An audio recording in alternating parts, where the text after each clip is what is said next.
Hello guys, welcome back to my channel. Today I'm going to be doing a bit of a haul, but also a little bit of a rant.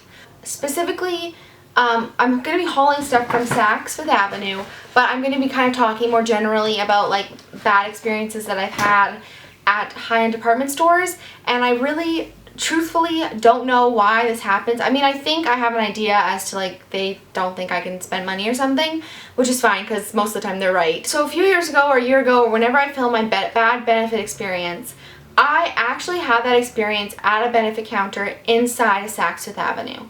And that was sort of like my first introduction, I think, that I can recall of having a really bad and kind of yucky experience at a high-end department store. And after that, I sort of developed a pretty serious fear of department stores for like good reason, honestly. If you haven't seen that video, definitely go watch it. I still avoid them. Like, I don't like them. I don't like going into them.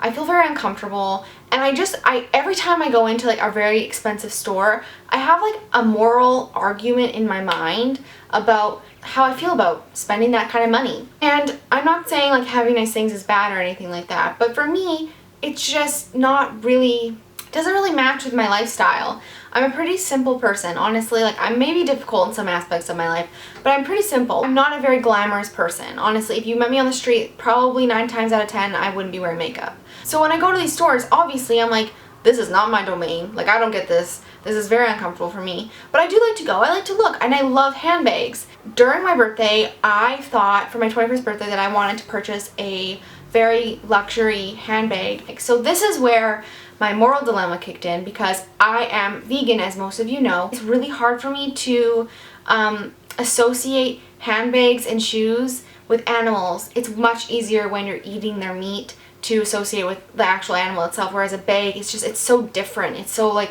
a different thing entirely that it's hard for me to associate. So I had that vegan dilemma, and I was like, no, I'm gonna go with Stella McCartney. So if you don't know Stella McCartney, she is Paul McCartney's daughter, and she's actually vegan. She was vegan. Her mom's vegan, who passed away, Linda. All her goods are vegan. Okay, so that's what I've been told. That's what I've heard. I hope I'm 100% right. But then again, my other moral dilemma comes in where I'm like, Emily, like, do you really need to be spending that much money on a bag when, you know, you haven't finished your degree yet, you know, you still have so much to do, so many expenses. It seems almost wasteful. It seems silly. So I decided against getting a nice bag, but meanwhile, I had been going to SAKS like a couple times a week to look at the bags and make a decision on what I wanted, and not one person would come up to me to help me or ask me if I needed anything, or even just say hi. And I found it interesting because the first 2 times I went, I looked like shit. Like, honestly, I did. I was wearing like runners and like yoga pants because I just been doing some sort of physical activity. I don't know, like walking or like standing up, I don't know. And then I went one time with my family,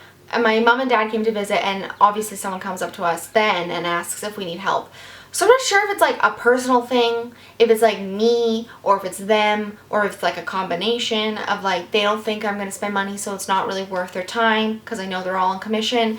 But anyways, no matter what the situation is, it doesn't make anyone feel very good, and it's not a very comfortable situation, and hence my fear of high-end department stores. Like, they're just not comfortable. I don't have a fun time. I'm not pretending I have limitless money. Like, I don't. Look at me. Do you think I have limitless money? Well, you're delusional if you do, because honestly, like, I'm 21 years old. Like, no. I still think when you get a good person and you get someone who's really helpful and really genuinely cares about you as a customer, not just about you as a consumer, it can be a really, really great experience. So the other day I went to get gifts for my mom and my sister, and I had a quite helpful man. He was just simple, easy, and a lady at the end came up and ended the sale for him.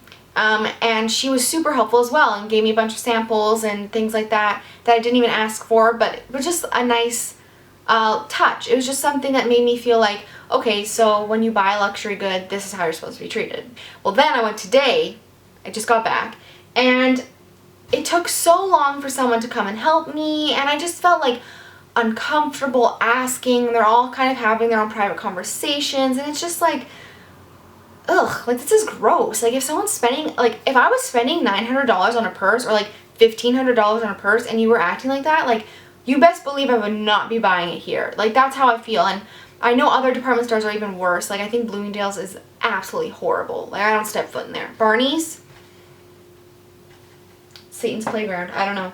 It's just kind of interesting how that works, and it's how much it makes you feel gross and like just shitty. So anyways, I just wanted to go quickly today because I'm flying out tomorrow. When you watch this, I'll probably already be in Vancouver with my family, and follow me on Instagram if you want to see what's going on for me. It's just kind of weird. It's, I don't know, it's like a different world, and I'm just like, ugh, these are not my people. I feel more like in line with people who like drink green smoothies and like go on cleanses and like do yoga. Like that's more the type of people that I understand, I guess, and the very like materialistic stuff, I don't get it anymore. I used to get it. I used to love it, and I still have like little bits where I'm like, oh, like I want a $900 purse, but then I'm like, geez Louise, Emily, think about the world. So anyways, I'm not saying it's bad to have nice things. No, not at all. And I'm not saying that, you know, you're materialistic if you have nice things. No, that's not what I'm saying. But for me, it's just not in line with who I am.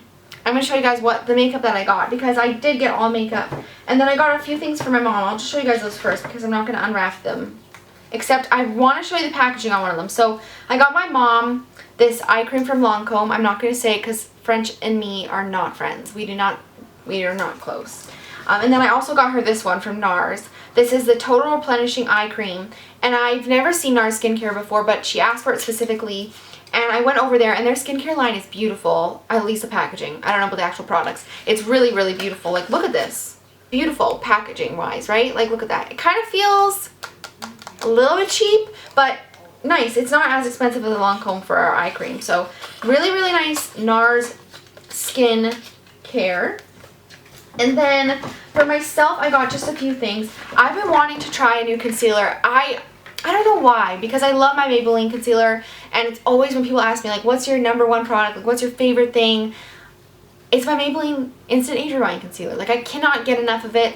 I love it. It is just so easy to work with, and it looks amazing. It's just wonderful. So I decided to try a new concealer just for the sake of trying it, and it's the NARS Creamy Radiant Creamy Concealer.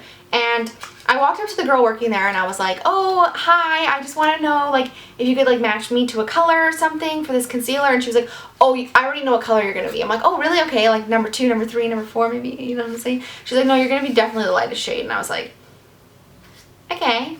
So I am the lightest shade. It's Chantilly.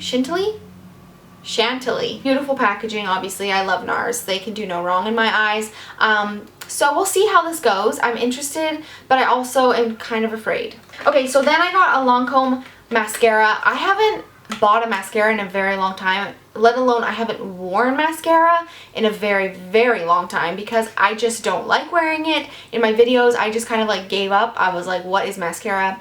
Getting that shit off is just not fun. Like, you're not fooling anybody. We all know it's horrible. I decided to buy a new mascara because all my mascaras have dried out, or like been thrown out, or like got eaten by some sort of mystery animal. But I decided to get this one because I'm pretty sure I had a sample of this one for a while and I really liked it, but I couldn't remember if this was it or not. I had like a little bit of a brain fart. This is the Lancome oh shiznit. And this is in the shade Black. Now, I'm pretty sure this is the one I had because the packaging looks kind of similar. I hope this is the right one because I loved that one.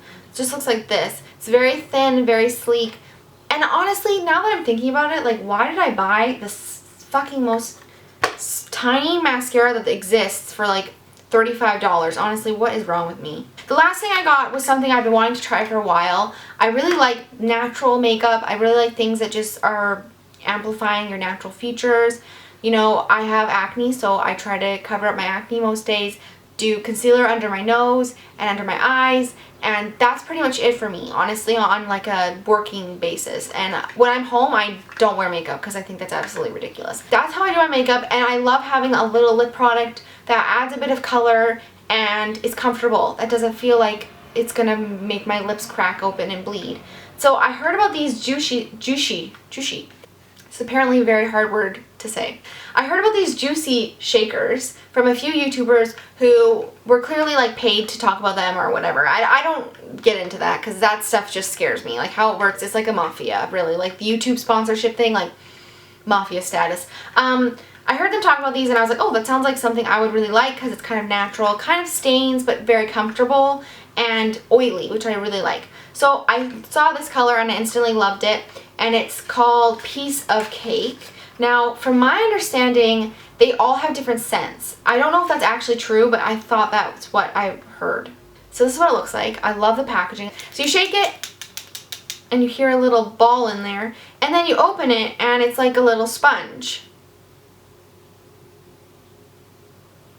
I'm doing this through my viewfinder, so. It smells like cake. This is very nice. It feels very light.